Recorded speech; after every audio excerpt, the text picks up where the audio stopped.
और बात करेंगे इस बीच बड़ी खबर की। बंगाल में अभिषेक बनर्जी के साथ मारपीट हुई है। अभिषेक बनर्जी को थप्पड़ मारा गया, उनके साथ हाथापाई की गई, उनके ऊपर अंडे फेंके गए और कपड़े भी फाड़े गए। ये गंभीर आरोप अभिषेक बनर्जी ने लगाए हैं। सुरक्षा के लिए अभिषेक बनर्जी को वहां पर हेलमेट भी फिर पहनाया गया और हेलमेट पहनाकर उनको इस भीड़ से बचाते हुए फिर निकाला जा सका। सोनारपुर में ये घटना घटी है। सोनारपुर में अभिषेक बनर्जी के साथ ही मारपीट हुई है।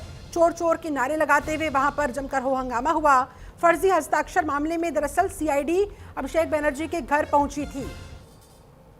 11 बजे से ले आके उस कम्युनिटी हॉल में गुंडों को रखा गया था पत्थरबाजी करने के लिए। ये देखिए मेरा चश्मा का क्या हाल किया है, देखिए मेरा चश्मा का क्या हाल किया है। मेरा एक्सीडेंट हुआ था 10 साल पहले, आंख में 7 सर्जरी हुआ है। मेरा आंख में ईंटा मारा है, मैं आंख खोल नहीं पा रहा हूं। घूसा मारा है, उसको लगा पीठ में, छाती में, हाथ में, पैर में। क्या हाल किया है। मैं एक हेलमेट पहन के जा रहा था, नहीं तो आज मेरा सर 2 टुकड़ा हो जाता।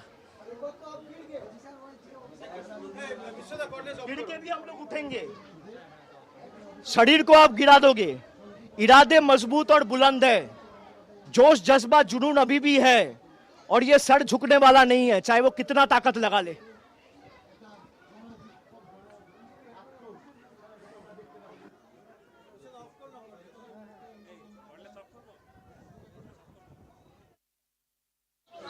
वो प्रशासन को समझना है।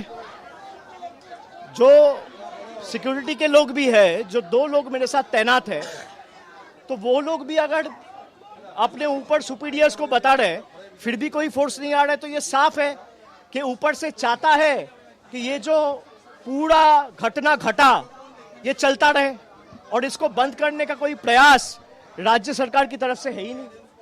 ये साफ करता है भाई, ये लोग चाहता है कि यहाँ पे एक मौत हुआ और 2-4 लाश गिरे, तब इन लोग को सुकून मिलेगा या कलीजे में ठंडक पहुंचेगा। तो इनको जो करना है करने दीजिए, हमारे पास सब रिकॉर्डेड है, हम कोर्ट में जाएंगे and I will go up to the supreme court to fight this case.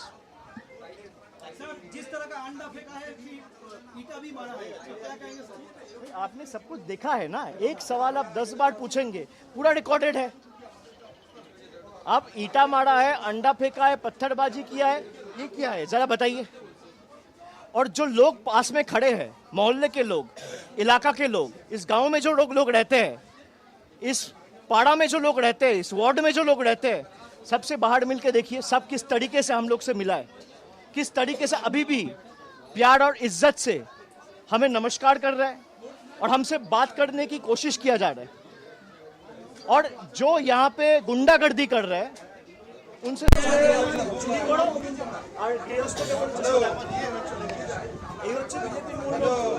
উনি বলছেন যে 26 আরে আইন হাতে তুলে নেবে না, যারা নিয়েছে তাদের বিরুদ্ধে ব্যবস্থা নিক না। কেন্দ্রে বিজেপি রাজ্য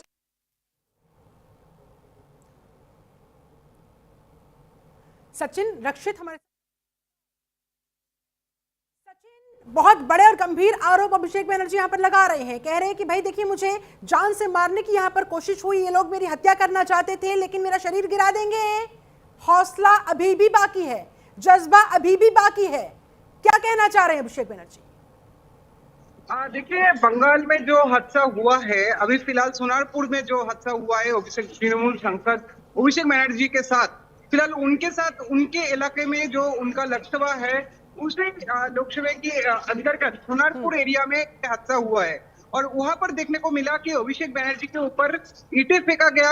उनका जो पायजामा था, उनका जो शर्ट था, वो लगभग फाड़ दिए गए।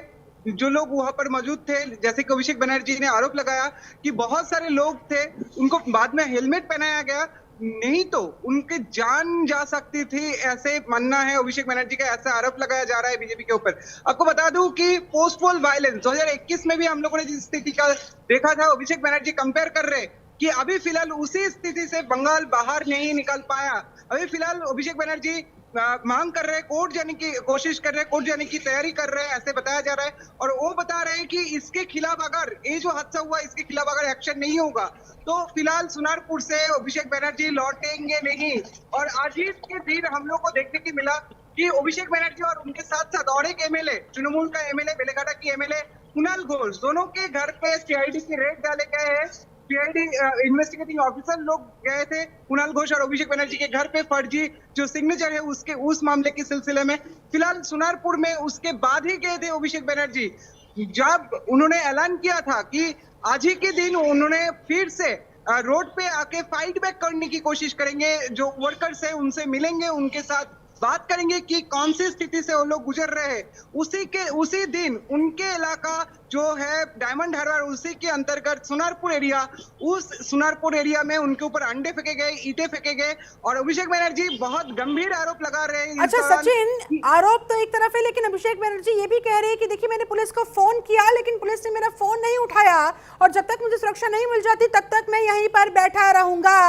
क्या जिस समय ये पूरा हंगामा वहां पर हो रहा था, अभिषेक बनर्जी के साथ मारपिटाई हो रही थी, क्या कोई पुलिसकर्मी वहां पर मौजूद नहीं था जैसे कि अभिषेक बनर्जी आरोप लगा रहे हैं? कितना दम उनके इन आरोपों में? इसके दौरान आपको बता दूं कि अभिषेक बनर्जी आज सुनारपुर जाने वाले थे, कोई फिक्स शेड्यूल किया नहीं गया था। पुलिस के मुताबिक पुलिस के पास उतना इंफॉर्मेशन नहीं था कि अभिषेक बनर्जी आज सुनारपुर में विजिट करेंगे, जहां पर जाके उनके वर्कर के साथ मीटिंग करेंगे। आपको बता दूं कि पहले से ही अभिषेक बनर्जी को जेड प्लस सिक्योरिटी मिलता था, लेकिन भाजपा की सरकार आने के बाद बंगाल में उनका जो जेड प्लस कैटेगरी का जो सिक्योरिटी है उसको हटा दिया गया है। एक नॉर्मल एमपी को जितना सिक्योरिटी मिलता है उतना ही सिक्योरिटी उनको भी फिलहाल मिल रहा है। लेकिन उनके जो सिक्योरिटी ऑफिसर थे वहां पर, उन्होंने ही ये जो पूरा जो हंगामा हुआ उसके दौरान अभिषेक बनर्जी को प्रोटेक्ट किया उन सिक्योरिटी ऑफिसर ने जो उनके सिक्योरिटी के लिए डिप्लॉयड रहते हैं 24/7। फिलहाल इसी दौरान अभिषेक बनर्जी ने गंभीर आरोप लगाया कि जो उनके सिक्योरिटी ऑफिसर थे वहां पर मौजूद थे, जिन लोगों ने पूरा उनको प्रोटेक्ट किया, उन्होंने उनके हायर ऑफिशियल के साथ बात करने की भी कोशिश की और कोई भी रिस्पांस पुलिस की ओर से नहीं मिला। फिलहाल अभी देखने की बात यही है कि पुलिस पूरा लेकिन अगर वो सुनारपुर जा रहे थे, वहां पर चुनावी हिंसा से पीड़ितों से मुलाकात करने के लिए पहुंचने वाले थे, तो क्या उनको पुलिस को इन्फॉर्म नहीं करना चाहिए था ताकि पुलिस से पहले से ही वहां पर इस तरह की सुरक्षा व्यवस्था मेंटेन करके रखती? देखिए डायमंड हार्बर, पूरा जो डायमंड हार्बर है कि बहुत सेंसिटिव जोन माना जाता है। आपको पता है कि जब 2026 का असेंबली इलेक्शन चल रहा था उसके दौरान इलेक्शन कमीशन को फलता असेंबली जो कि डायमंड हार्बर के अंतर्गत ही आता है, वहां पर पोलिंग करना पड़ा वहां पर, क्योंकि वहां पर जो डायमंड हार्बर पूरा जो एरिया है उस एरिया बहुत सेंसिटिव है। सुनारपुर एरिया उसी डायमंड हार्बर एरिया की जो अंतर्गत एक इलाका है, वहां पर जाने से पहले पुलिस का आपको पता है कि 2021 से 21 के टाइम पे जब इलेक्शन कैंपेनिंग चल रहा था वहां पर भी भाजपा की बहुत वरिष्ठ नेतृत्व जो जब कैंपेन में आए थे उनके ऊपर भी हमला हुआ था। फिलहाल उसी दौरान से पुलिस ने इन्फॉर्म करके रखे थे, पूरा जो सारे पॉलिटिकल पार्टी उनके वरिष्ठ नेतृत्व को ऐसे बताया गया था कि आपको जब भी डायमंड हार्बर में मूवमेंट करना है पुलिस को पहले इन्फॉर्म करना चाहिए। लेकिन फिलहाल अच्छा, पुलिस को इन्फॉर्म किया नहीं गया, पुलिस वाले वहां थे नहीं, लेकिन ये भीड़ फिर वहां पर कैसे पहुंची? भीड़ में ये कौन लोग थे, इनके बारे में अभी कुछ पता लग सका है सचिन? देखिए जो लोग वहां पर थे, जैसे कि पुलिस को फर्स्ट जो इंफॉर्मेशन मिली है, उन लोग जो थे वो कोई पॉलिटिकल पार्टी बायस नहीं है, कोई पॉलिटिकल पार्टी का वर्कर नहीं है, ऐसा मालूम पड़ा है पुलिस को। अभी फिलहाल कोशिश किया जा रहा है कि कौन लोग थे वहां पर, उन लोगों को। तो क्या आनन फानन में बीजेपी कार्यकर्ताओं के ऊपर अभिषेक बनर्जी ने ये आरोप लगा दिए कि भाई बीजेपी कार्यकर्ता थे वहां, उन्होंने चोर चोर कहना शुरू किया, उन्होंने अंडे फेंके, उन्होंने अटैक किया?